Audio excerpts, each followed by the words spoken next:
All right. So this training is about just one thing, just digging deep on motivation and finding the real reason they want to sell. So motivation is going to be the most important thing we're going to find out on our calls. And what we need to do is really understand past just surface level answers to get a true understanding of why the seller is even considering selling. So why motivation is everything. Motivation trumps price. A motivated seller is always a qualified opportunity. So one, emotions drive decisions. People decide emotionally, then rationalize it with logic. So your job is to get to that emotional layer and not just be a fact collector. Never accept face value. So I want to downsize is not motivation, right? We want to understand what downsizing would mean to them, why it's giving them challenges here, what it would mean to be able to downsize and move into a new property. Is it financial? Is it physical? So we need to keep digging until you understand what's really going on in their life. Uh, find the bruise. So I think this is a good analogy for understanding what we're looking to do here. So when someone's looking to sell, there's a reason why, right? Sometimes it's financial, it's physical, it's spiritual. Sometimes it's more towards what they could do once they have the money, but we want to understand that. And then when we do, we want to be able to basically use that as like a bruise. So we want to find it, we want to press on it until they feel it to understand the full impact, and this will help us make better offers.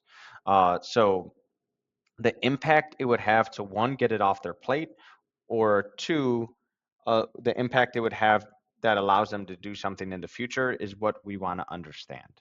So next we have the motivation categories. So we have financial, emotional, physical, mental, so on and so forth.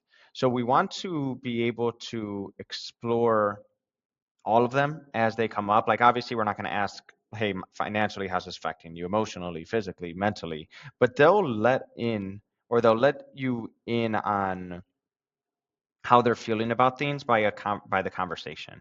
So what we want to do is we want to pick, a few of these and just go deeper. Usually, people stop at, "Hey, financial, I'm in debt," right? But we want to understand how that debt's affecting them.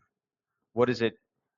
What does it mean to them day to day? Or I know I talked to people who have gone through a foreclosure in the past and they talked about how stressed they were. This is how you get into the emotional side. How are you holding up? Right? So we want to dig deeper and really understand how this is affecting them at multiple levels. So how you do this is basically one, you're just going to ask a situation question. You're going to open the door, right? What has you thinking about selling? Why now? What's changed recently? And then we want to move from just facts of like, this is my situation, this is what's going on, to feelings. So, hey, how's that been affecting you personally? What's the hardest part about that? How have you been holding up? What happens if nothing changes? And then as we ask these questions, they're going to talk about things and they're going to leave what I like to call breadcrumbs. They're going to say like, "Oh, I'm really stressed out. It's really weighing on me." That's where you have to pause and dig into those words, right? "Oh, you're stressed out. Like, how are you holding up?" Right? "Oh, you're stressed out. Like, how long have you been stressed out?" Like, I know I talk to people who are stressed out and they talk about how they're having trouble sleeping. How are you holding up? Right? And we want to just try to train our ear to listen for these breadcrumbs that people are going to say that will allow you to go deeper. So next, obviously, go deeper, right? Follow the breadcrumbs. When you say stressed out, what do you mean? Is that a big deal or is that a small deal? Can you tell me a bit more about that? Now, one thing you want to do is you want them to answer fully. So you want to make sure when you ask a question, one, a question is the end of the sentence. So ask a question and then just let them answer it, right? And then give them space to talk more. So don't rush to talk. Let them talk and let silences linger because they may fill those in. So the rules of digging. So let's go with do this. Pick 1 to 2 categories and go deep. You don't have to go, you don't have to ask about all 8 on the surface. It's better to go really deep into categories and just keep digging. And as they tell you more, then you dig more, right? So follow the breadcrumbs the moment you hear them.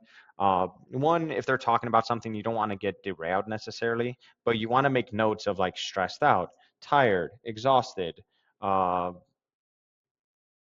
irritating, whatever it may be, you want to jot those down and ask about those. You want to ask, at least three impact questions, if not more. Uh, Let the silence do the work. You're not going to rush to the next question, right? Let them talk about the issues that the house is giving them, and then you're going to ask about motivation after urgency on every call type. So in the script, you'll see that we ask about urgency, just verify that they're ready to make a decision, and then we'll go into motivation. What you don't want to do is you don't want to blast through all the questions. It must flow as a conversation. So what you don't want to do is like, how's this affecting you? Uh, how you holding up? What's next for you? What would it mean to get this sold? What would it mean to do what's next for you? That sort of thing. You want it to flow naturally. And part of that is being able to have a back and forth, and you share a bit about you, you ask them about themselves, you share third party stories that help them open up. And I'll have another slide about third party stories.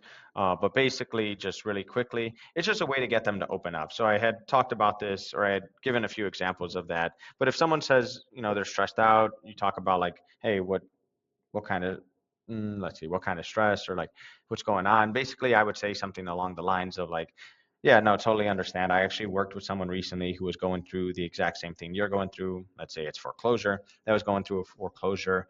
And one of the things that they had talked about was just how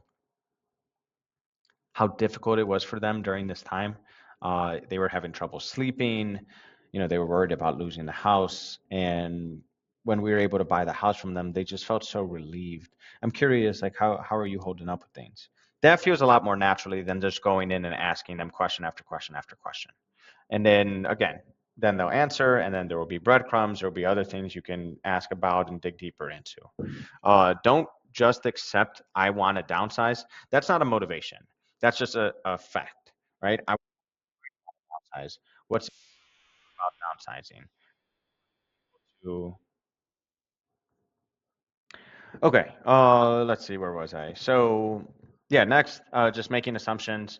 So always ask open-ended questions, right? Get them talking. We want to ask like how, what, why, instead of just like yes or no questions. So that's something that we'll work on if that's an issue.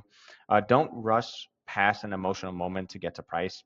Price doesn't matter at all. Like they can ask for 300, they could ask for five, they could ask for two. It doesn't really matter to us. Our number's our number. So what we want to do is we want to stay in that emotional state with them. We don't want to skip motivation if we sense low urgency. So what people will do is someone says, "Well, you called me, make me an offer." It's like, okay, sounds good. I will make you. That's the goal of the call, looking to make you an offer, and then you go through kind of the script and you get to motivation. So if you're, uh, so like, what has you even considering selling? Be like, well, you called me. Be like, gotcha. I know, obviously we reached out to you, but I'm curious, like, are you looking to sell? And they'll be like, yeah, I'd consider it. Be like, okay, like, why would you consider it? And they'll be like, well, whatever. I've been thinking about moving for like 5 years, but I'm not really in a rush, right? They'll like backtrack and be like, I'm not really in a rush. I wouldn't say I'm actively looking to sell, but if I get a good offer, I would consider selling. It's like, okay, gotcha. What's next for you if you were to sell, right? You want to understand why they'd even consider selling in the first place. There's something that they're missing, or something that they would gain by selling their property. Maybe they're not in distress, right? They're not in foreclosure. The house isn't too big for them, anything like that. But why would they sell? Maybe they don't like Chicago or Illinois and they want to move to Florida. Maybe they want to be closer to their friends in another state. There's a reason why they're even open to it. And that's what we want to understand. So even if the urgency is low, we still take them through the script. We still ask them about motivation. All right, so here's your drill. Practice this until it feels like a real conversation. So scenario, I've been thinking about selling because I want to simplify things. Ask a situation question to get the story, simplify things. Tell me more about that. What's been going on? And then what you want to do is you want to deliver at least three impact questions that go deeper: physically, emotionally, financially, relationally. And then next, you want to run the full motivation sequence. You're going to dig on two categories. You're going to hear breadcrumbs, or listen and explore breadcrumbs, and you're going to recap with emotion before going to price. So watch this. Let me know any questions, and then we'll work on drilling this and getting better and digging deeper into motivation. Thanks.